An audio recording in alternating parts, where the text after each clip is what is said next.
Do you want to know one of the saddest realizations I recently had? Was that as a liberal woman, it is really hard to find a man who is willing to play the more traditional masculine role in the relationship in today's day and age, who is not a conservative. Why we don't go 50-50 in our relationship. Why we don't go 50-50 in our relationship.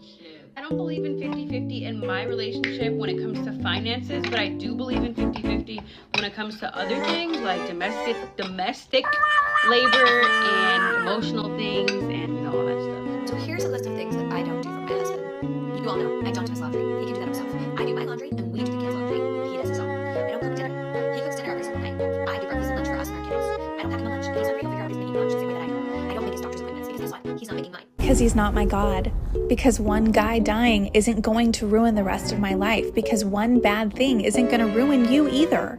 Oh my God, bro. Oh, hell no, man. What the fuck, man? Get your ass. Gentlemen, you are living in an epidemic of ungrateful wives and girlfriends. It is so bad right now. The level of narcissism is just through the roof. It's straight up an epidemic at this point. You need to run. You need to run now for your own safety, well-being, and life. But let's be so fucking for real for a minute.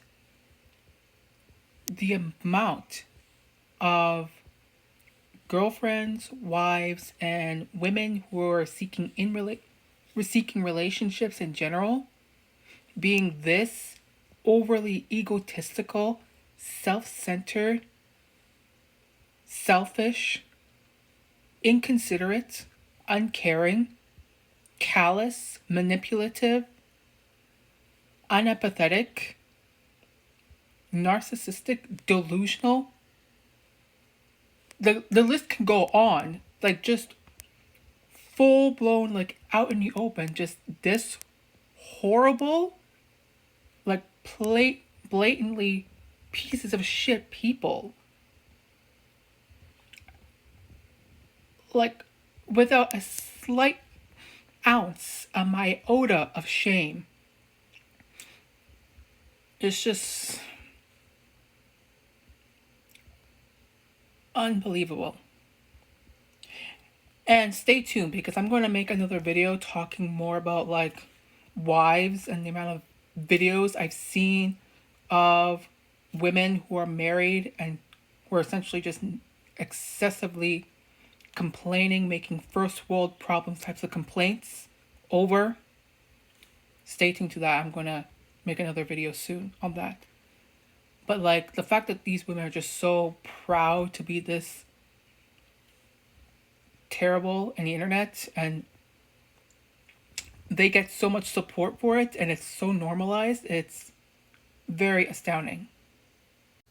And to be completely honest, I can't fully just blame them at this point because I feel like society just like I said earlier, normalized this type of behavior from women at this point. They constantly cater to women, pander to women, coddle women, like overly protect women from the consequences of their actions. They do not hold women as accountable in every aspect of society. I'll say that out loud. It's like women can get away with a lot, both online and in real life. It's astounding. Like, men, you really need to focus on what matters to you the most when it comes to seeking out a relationship. Like, their looks and their sexual availability is not enough if you're looking for long-term sustainable relationships. If you're looking for one-night stands, that's whatever, doesn't matter. But if you're looking for something serious, you need to actually put in your A game.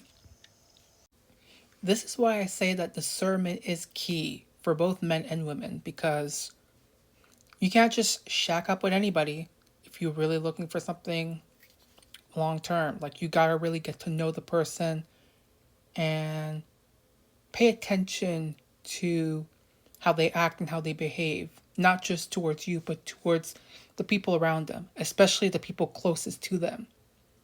Like, you gotta take off those rose tinted glasses and really pay attention before you fall in way too deep in love with them. It's for your own good.